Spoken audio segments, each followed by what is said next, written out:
안녕하세요. 재민입니다. 수심가와 서도 얘기. 김현실전은 소설가 김동인이 1939년 발표한 단편 소설입니다. 소설은 이란 병합 직후 평양을 무대로 시작합니다. 연실의 아버지 김영찰은 평양 감영의 이속이었습니다.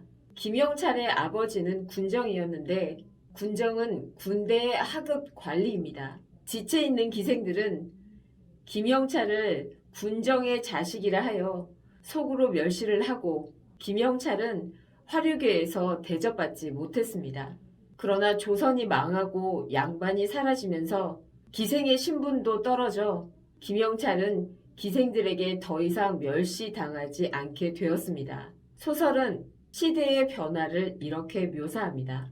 더욱이 몇 해 전만 하여도 지체 있는 기생들은 김영찰을 군정의 자식이라 하여 속으로 멸시를 하였는데 이즈음은 그런 관념이 타파된 뒤에 기생으로 볼지라도 예전과 달라 행랑집 딸, 술집 계집애들이 수심가 깨나 하게 되면 함부로 기생이 되어 기생의 지위가 떨어지기 때문에 누구를 괄시하든가 할 수는 없이 되어 앞에 예문에 수심가가 등장합니다. 행랑집 딸, 술집 계집애들이 수심가 깨나 하게 되면 함부로 기생이 되어 이 대목을 보면 당시 평양 지역에서 수심가가 매우 유행했고 기생이라면 반드시 수심가를 부를 줄 알아야 한다는 점을 짐작할 수 있습니다. 수심가는 서도 민요입니다. 그런데 20세기 초 태생지를 벗어나 서울에서 서도 출신 예인들이 부르면서 전국적으로 유명한 노래가 됩니다. 수심가는 2022년 대학 입시를 준비하는 국어 EBS 교재에도 해설이 실려 있습니다. 고등학교 국어 수업에서 수심가를 다루고 있나 봅니다. 근래 안부가 문 여하요 월도 사창의 첩한다인데 생각을 하니 임의 화용이 그리워 나 어이할까요? 근래 안부 문 여하이란 최근의 안부를 묻고 싶다는 것입니다. 월도 사창 첩한다는 달이 비단창을 비추니 첩의 한이 깊다는 뜻입니다. 첩은 낭군을 그리워하는 여자가 자신을 낮추어 부르는 이름입니다. 임의 화용이 그립다는 것은 임의 얼굴을 보고 싶다는 의미입니다. 약사몽혼으로 횡유적이면 문전 성노가 반성사로구나. 생각을 하니 임의 화용이 그리워 나 어이할까요? 약사몽혼 행유적은 만약 꿈이 길을 걸어가서 자취를 남긴다면 이라는 가정문입니다. 문전 성노 반성사는 문 앞의 돌길이 거의 모래가 된다는 의미입니다. 이 시의 화자는 여인입니다. 여인은 낭군을 그리워하는 꿈을 꿉니다. 만약 그 꿈이 실제로 낭군이 사는 집으로 왕래할 수 있다면 하도 많이 드나들어 낭군의 집 앞 돌길이 모래로 부서졌을 것입니다. 강산 불변 재봉춘이요. 임은 일거의 무소식이로구나. 생각을 하니 세월 가는 것 서러워 나 어이할까요? 강산은 불변이라 봄을 여인은 새로 맞을 수 있습니다. 그러나 임은 한번 가고 나면 아무 소식도 없습니다. 여인은 이를 서러워합니다. 인생 일장은 춘몽이 되고 세상 공명 꿈밖이로구나. 차마 진정코 세월이 가는 것 서러워 나 어이할까요? 여인은 인생은 한바탕 꿈이어서 세상의 영광과 명예가 부질없다고 말합니다. 노래의 주제가 바뀌고 있습니다. 앞에서 시의 화자는 사랑하는 사람을 그리워하다가 이제는 인생 무상을 노래합니다.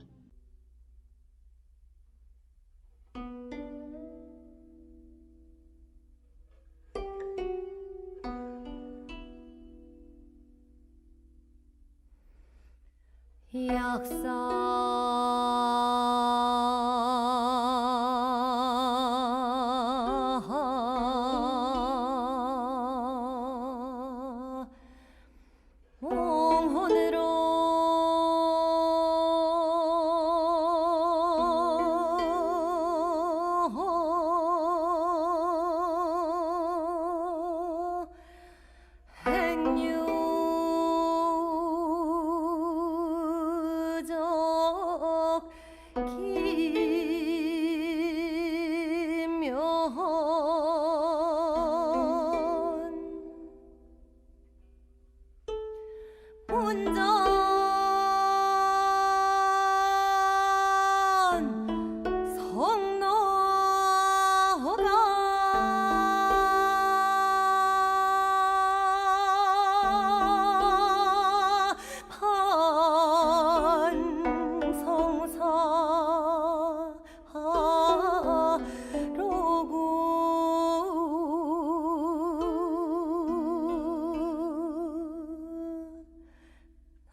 생각을 하니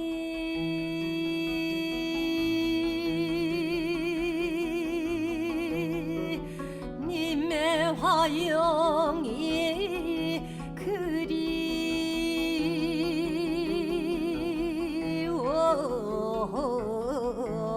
나의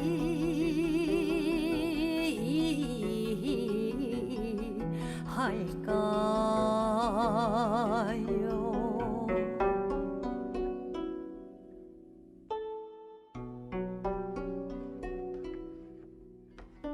아하 강산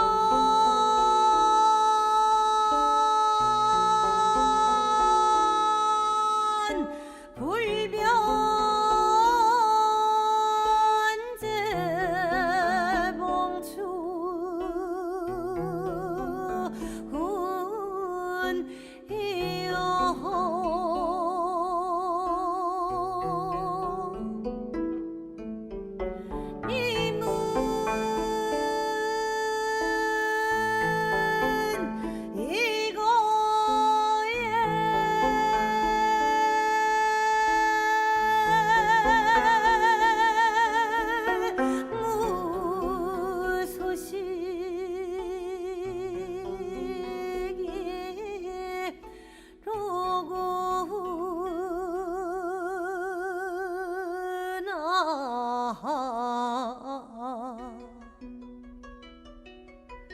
생각을 하니 님의 화영이 그리워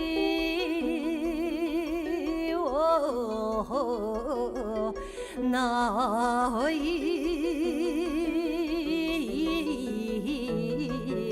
할까요?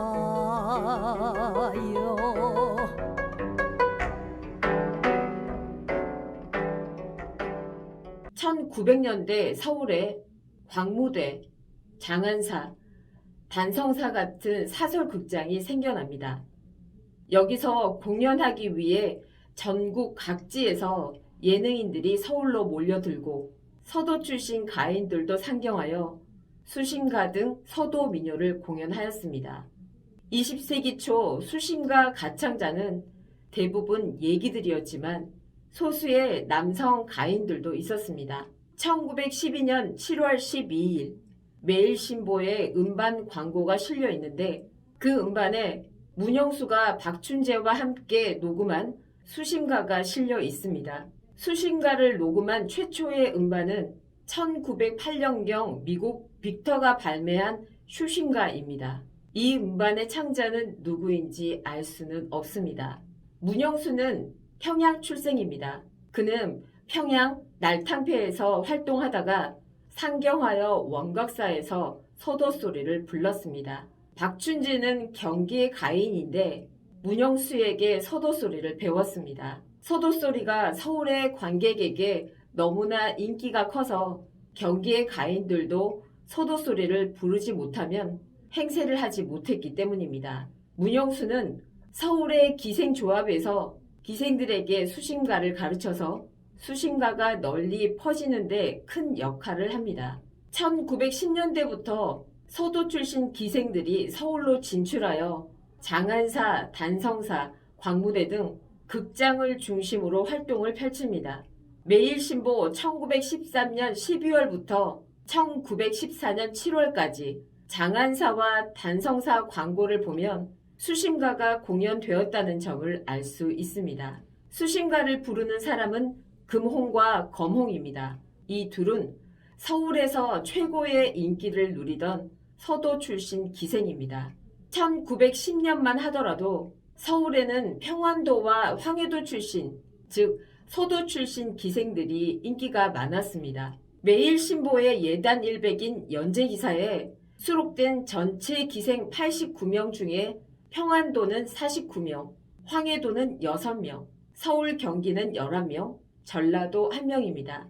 서도 출신이 55명이니 당시 유명한 기생의 절반을 훨씬 넘습니다. 이런 사정은 1918년 출간된 조선 미인보감에서도 변하지 않습니다. 당시 서울에서 가장 많은 기생이 소속된 대정권번과 한성권번 기생의 상당수는 서도 출신입니다. 한성권번은 원래 서울 출신 기생이 중심이지만 전체 190명 중 서도 출신은 48명으로 4분의 1이 넘습니다. 대정권번은 전체 182명 중 평안도 출신이 98명으로 전체의 절반을 넘습니다. 서도 출신의 기생들이 다른 지역보다 서울에서 더욱 성공했던 것입니다. 서도는 기생 문화가 일찍부터 발달하였습니다. 평양 출신 기생 이난양에 따르면 평양에서는 예로부터 가정에서 딸을 기생으로 보내는 것이 큰 허물은 아니었습니다. 1898년 독립신문에 평양의 기생 문화를 보여주는 기사가 실려 있습니다. 평양 성중을 들어와 본즉 혹 8, 9세, 혹 13, 4세 된 계집 아해들이 로기 홍상에 분 바르고 연디 찍고 큰 길 위로 왕래하거늘 성중 사람들에게 물은즉 대답하되 노래 공부, 춤 공부하러 다니는 기생 아해들이라. 이렇게 서도는 기생 문화가 발달하였습니다. 우수한 서도 출신 기생들은 서울로 진출하여 서울의 화류계를 장악했습니다. 바로 이들에 의해 수신가는 불렸고 수신가는 서울에서 널리 알려지게 되었습니다. 1920년대부터 서도 출신 예기들은 음악 활동의 범위를 더 넓힙니다. 이때 음반 산업이 발달하면서 수신가를 녹음한 상업 음반이 많이 나옵니다. 그리고 1927년 2월 16일 경성방송국이 한 1어 혼용 단일 방송 체제로 개국하면서 수신가가 방송을 통하여 전국에 알려지게 됩니다. 평양 출신 기생 손진홍은 1925년 일본 출금기 회사에서 수신가를 취입하고 음반 출시 기념 공연을 합니다. 이외 1920년에서 1930년대 수신가를 녹음한 음반은 모두 13개입니다. 녹음에 참여한 기생 중 대부분은 평양 출신입니다. 서도 출신 기생들은 경성방송국에서 수신가를 방송하기도 합니다. 1920년대 경성방송국에 3회 이상 출연하여 수신가를 부른 예기들은 5명입니다. 1930년대에는 이 숫자가 크게 늘어납니다. 1920년대의 수신가는 거의 여성 예기들이 불렀지만 1930년대 들어서면서 몇몇 남성 가창자들도 수신가를 음반 녹음하고 방송에서 부릅니다. 소수의 남성 가창자를 제외하고는 1930년대까지 수신가 가창자는 대개 권번 소속 예기입니다. 그러나 권번의 노래 선생은 대부분 남성이었습니다. 당시 서울의 권번에서는 남성 소리 선생이 활동하였지만 서도소리의 본향인 평양 기성 권번의 소리 선생은 여성인 김밀화주입니다. 김밀화주의 제자 중 하나가 장학선과 왕수복입니다. 장학선은 국가무형문화재 제29호 서도소리 예능 보유자로 1969년 인정되었습니다. 오늘은 서도소리 수신가를 토론하였습니다. 재민이의 국악세계입니다. 감사합니다.